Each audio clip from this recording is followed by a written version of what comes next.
Look, I didn't think this would be so hard to do. Video. So so this video is going to be about my accident, about how I lost my arm.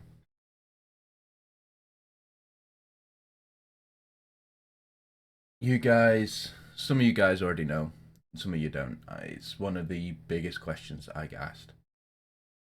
So I thought, why not? Let's do a video on it.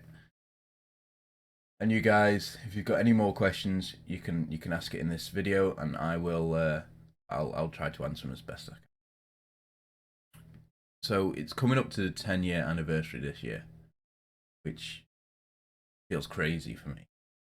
It's almost half my life has been without my arm. So just try and let that sink in. See how you'd feel. It's mad. It's not something that I ever thought would happen to me when I was younger. And no one expects something like that to happen to them. So I used to work in a factory. We used to make airbags for cars, and I was 18 at the time. It was my first proper job, and I was making some very good money. So I enjoyed the job, loved the people I worked with, and I was making some good money. So I was there. I was down to stay for a while. I'm gonna try and be as real as possible. I'm gonna no macho bullshit, just honest. What was going through my head at the time, everything that happened since. So hopefully this isn't going to be too long a video. I'll try to keep it short.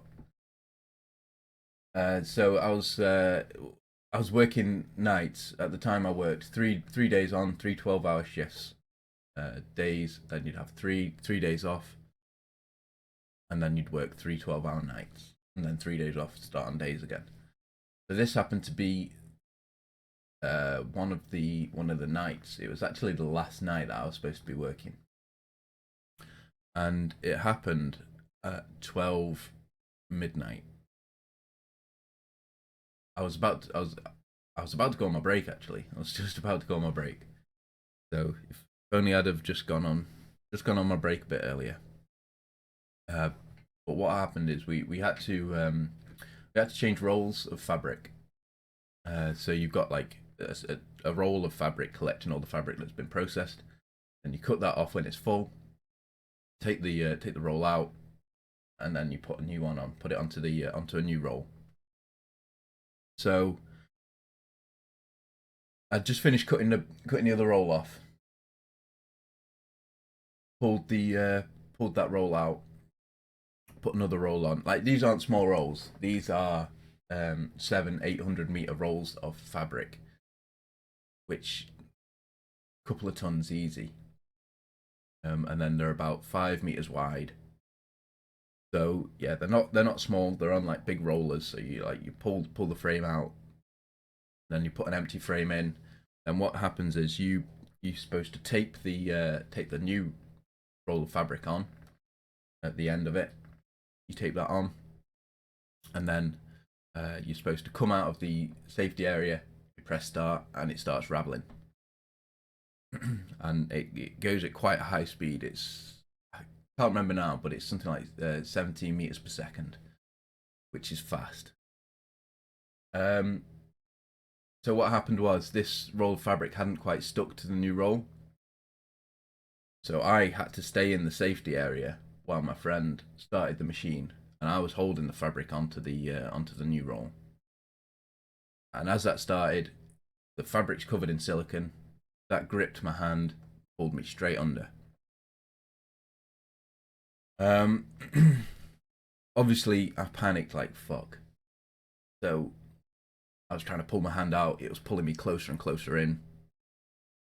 My friend had started to walk away, and I was at that point I was wrapped around a bit, and I could hear the machine struggling. The The machine was struggling to turn. And then at that point, I just heard a lot of cracks, and that was my bones just fucking dust. um, and at that point, I was up to my neck. I got fabric burns like all up my neck and on my face. I was obviously screaming out. I was like, the other guy was called Mick. I was like, Mick, come quick, turn it off quick. And so he was already there. He was pressing the emergency stop. Obviously, just in time, because any longer and my neck would have gone in. It's no joke. This machine is strong. It would have pulled me in. It would have broke my neck. I'd have been gone. So once you press the emergency stop, slack came out. So the machine wasn't pulling me in anymore. It wasn't holding me in. I managed to pull myself out. I walked out of the bit, the safety bit. I knew my arm was broken because I heard it, and I looked on Mick's face, and his face was just white. So I knew he was ex-Navy, so I knew that he'd seen some stuff. So to make his face go white, I knew something pretty bad was wrong. So at that point, I kind of looked down, and there was just a puddle of blood around me. This is going to get quite graphic, guys, so I'll try and keep it as little gory as possible, but you guys, you need to know. So I looked down, blood was dripping out my arm, there was a puddle around me. The thing about blood is, it looks like a lot when it's your own. It might have been just a little bit, but it was enough to make me think, shit, what's happened? So at that point, Mick was just kind of saying, right, you need to raise your arm, stop the blood loss. So at that point, I was like, right, okay, lifted my arm up, and I felt my arm hit me on the head, and just kind of flop around, and I was just like, well, what can I do? I was like, well, it's a lot worse than I thought. I didn't notice at that point, but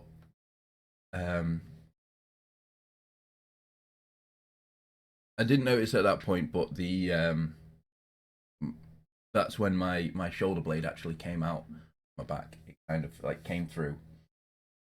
I don't know if you know how a shoulder blade works, but it kind of like it rotates like that on your back.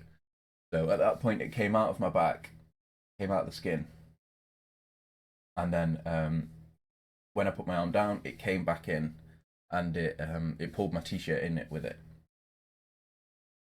So yeah, that just made more blood loss. So at that point, I was just like, right, Mick, I need to go and sit down. So I went and had a sit down, just because I needed to slow my heart rate. I knew that I was losing a lot of blood.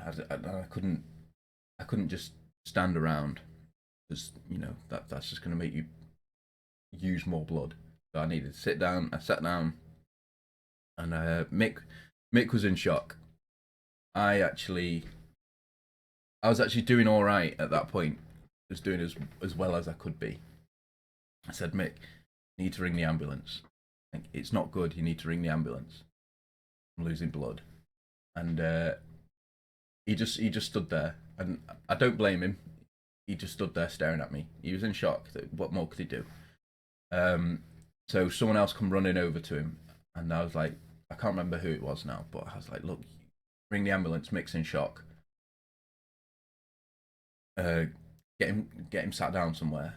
So they took him to sit down in one of the offices, and I sat down. I sat down by a bin, and I was just sat there, just like, fuck.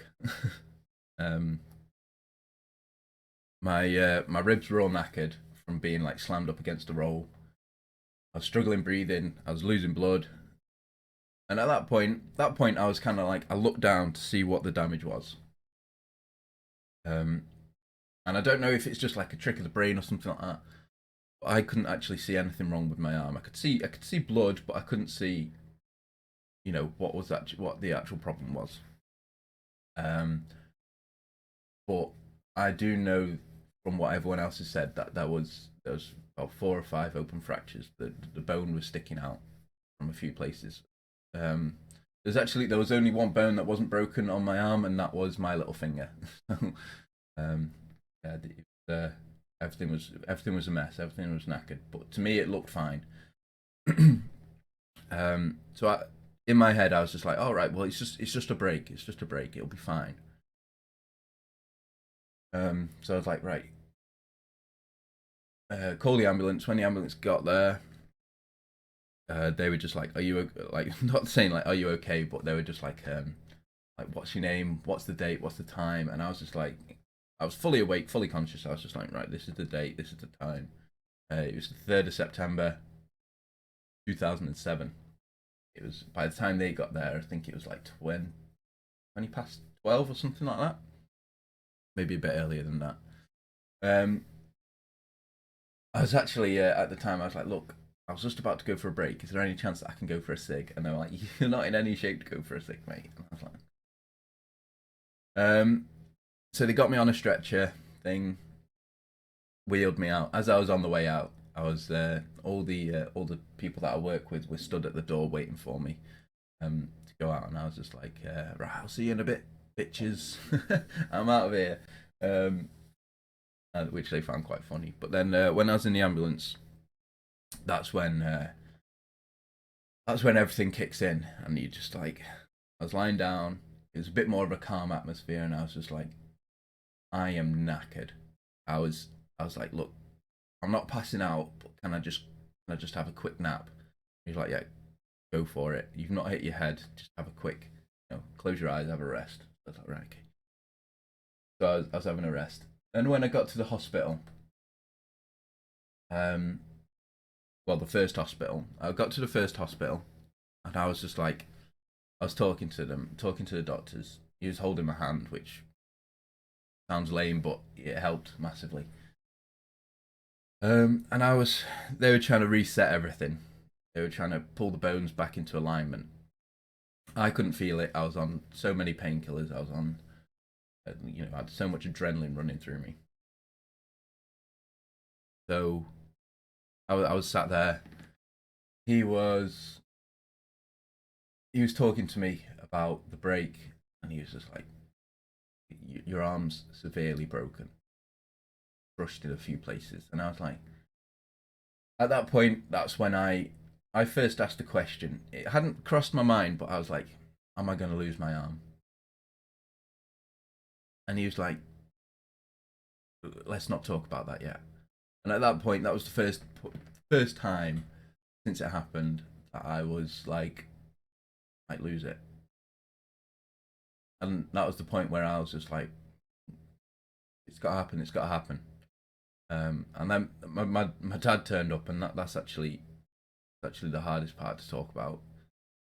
My dad turned up, and he was upset, and I don't think I don't think I'd ever forgive myself for putting him through that, and my mum.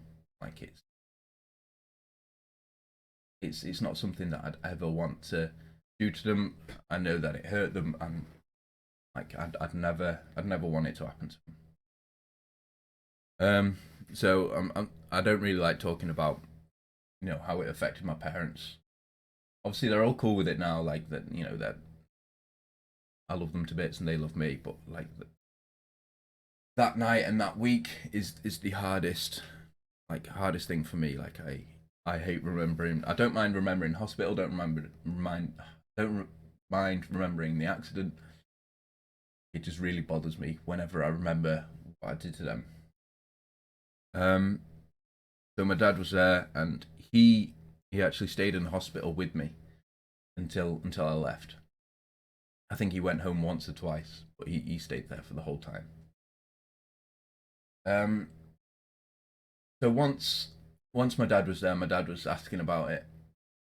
He was talking to doctors. He was like, "Right, what's going on? What's happening? What's?" I thought it was just a break, and they were like, "Well, it's a bit worse than a break. It's we need a plastic surgeon. We haven't got one good enough here." So my dad was like, "Well, why the fuck is he here?" my dad was raging that I was at that hospital because um because he was like, well, why have you brought him here if it needs a plastic surgeon? So he's like, well, why is he still here? Why is he not in an ambulance on his way to the new hospital? So 10 minutes later, I was in the ambulance. Oops, sorry, I just dropped my controller. So 10 minutes later, I was on my way to a new hospital where they had one of the best plastic surgeons in the country. As soon as I got there, they gave me all the drugs I needed to get through it, and I went straight into my first surgery. And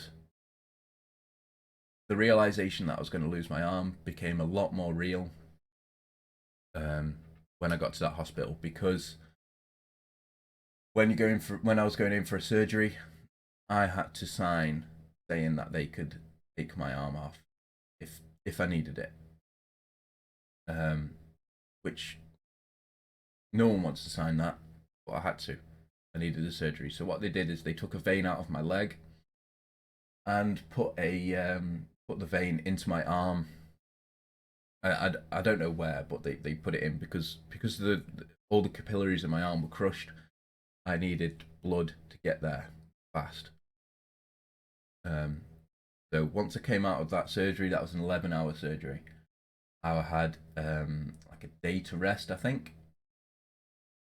I was in the ICU, which is the intensive care unit. I don't know if it's called anything else now. But anyway, that's where people go when they're when they need 24-hour watch. So once I had like a day's rest or something like that, they realised that the operation hadn't worked, so they wanted to try it again. So they took a vein out of my other leg, put it into my arm again. Again, I had to sign saying they could take my arm off if necessary. And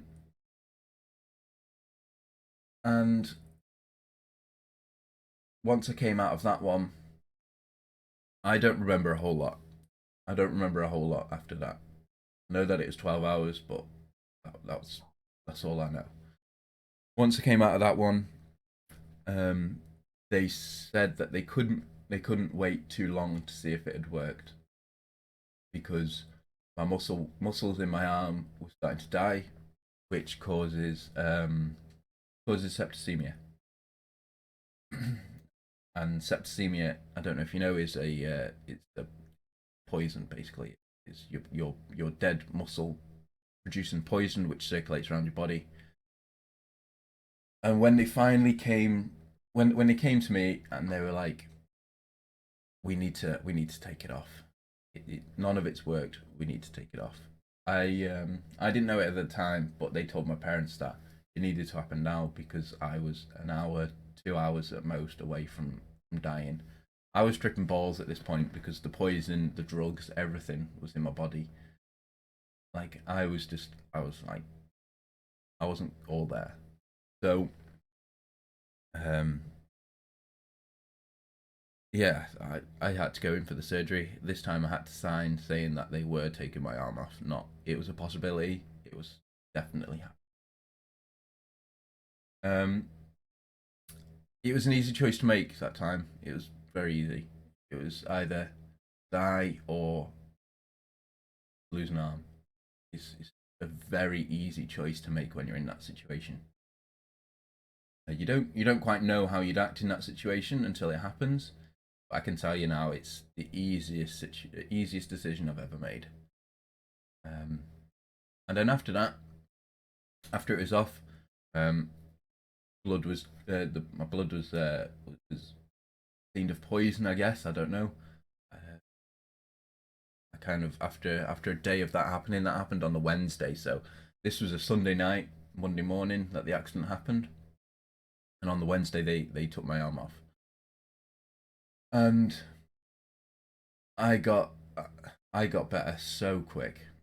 Like over the next few days, I just became myself again. I'd lost a lot of weight, but I became, chirpy, became happy. Not well, happy, probably the wrong word, but I just started becoming more of myself.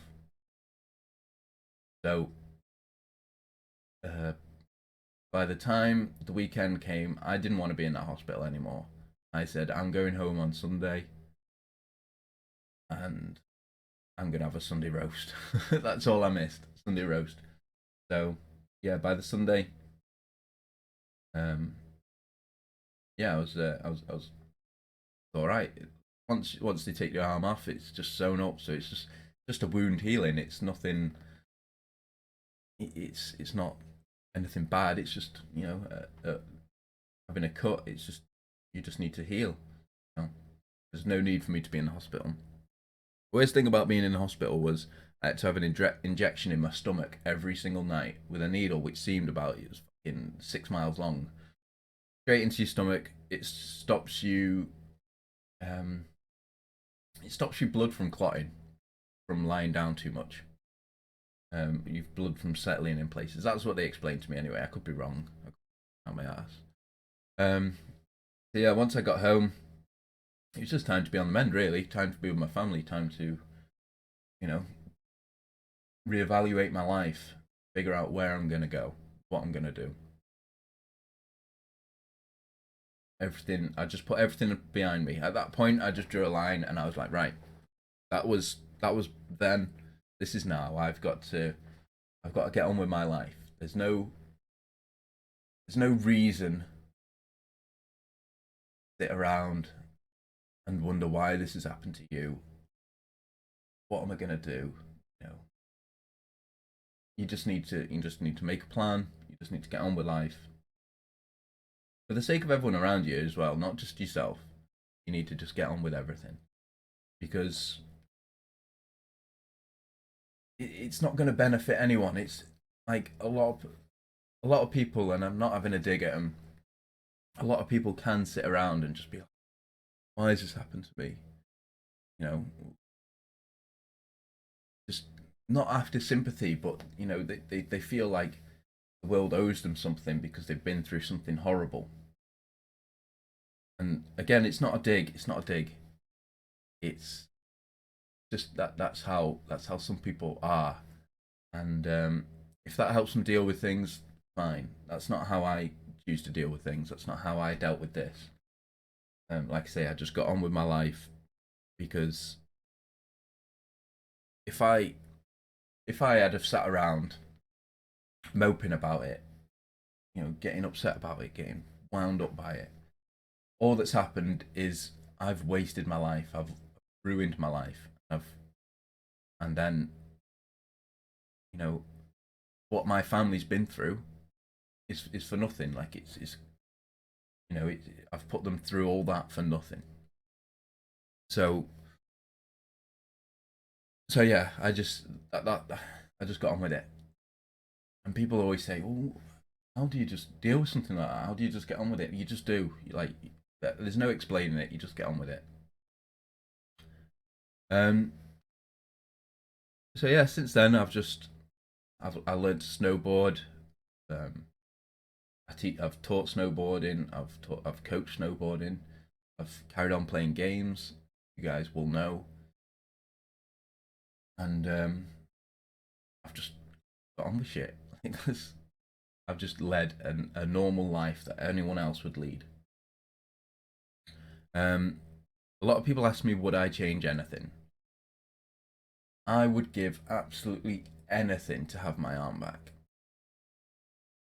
If I had the option between not having an arm and having an arm, of course I'd choose having an arm. Would I change what happened to me? I don't think I would.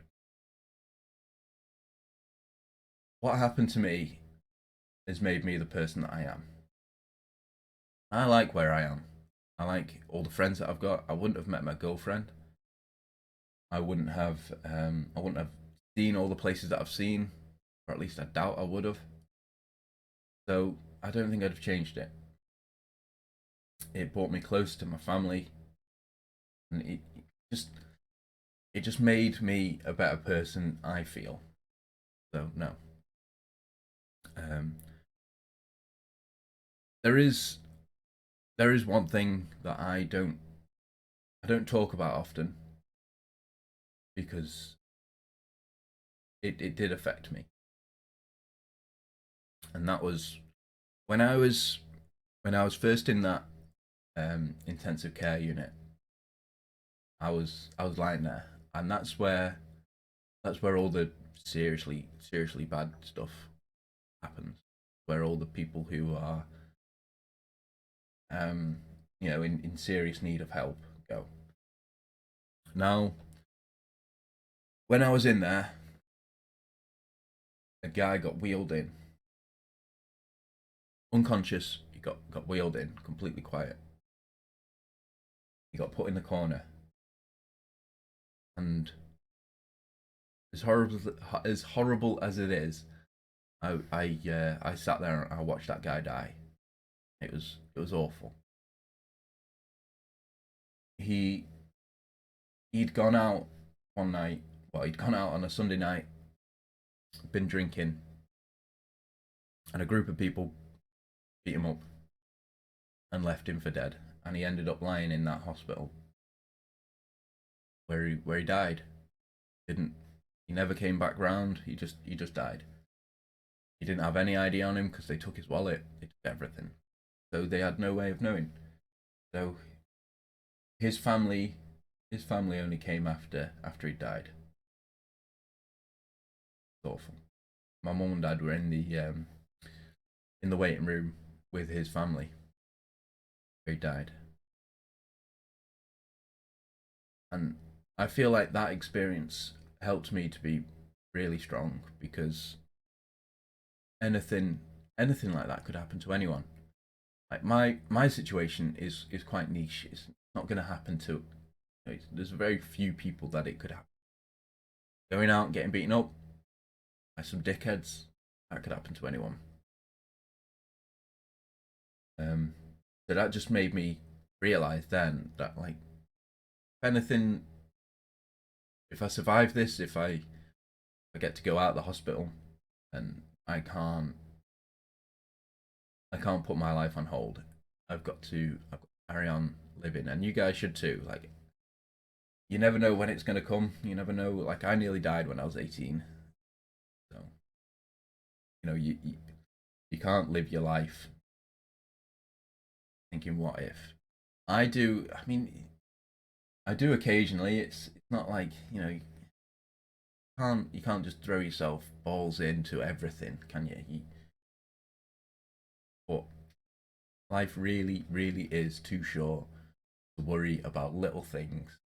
If you've, had an argument with your parents, not speaking to them, or you've had an argument with your friend, or you've not seen your friend in a while, fucking talk to them. Honestly, we're all in this together. There is no easy way out. And I also realized at that point that no matter how shit your situation is, always someone worse, always. So you can try and get a load of sympathy. At the end of the day, why? What's it gonna help? What's it gonna do for you? You just need to crack on, like, get on with your life, because you could be that guy who's just died without his family around him. Just awful. So I'm sorry if this has been a bit of a long video. I'm not going to edit it. I'm just going to keep it as it is. Because, yeah, why not? So it's coming up to half an hour now, so I'm really sorry it's been so long. But take care, guys. I'll hopefully see you in my streams. If you have any questions, put them in the comments. I'll see you guys later. Thanks for watching. Bye for now.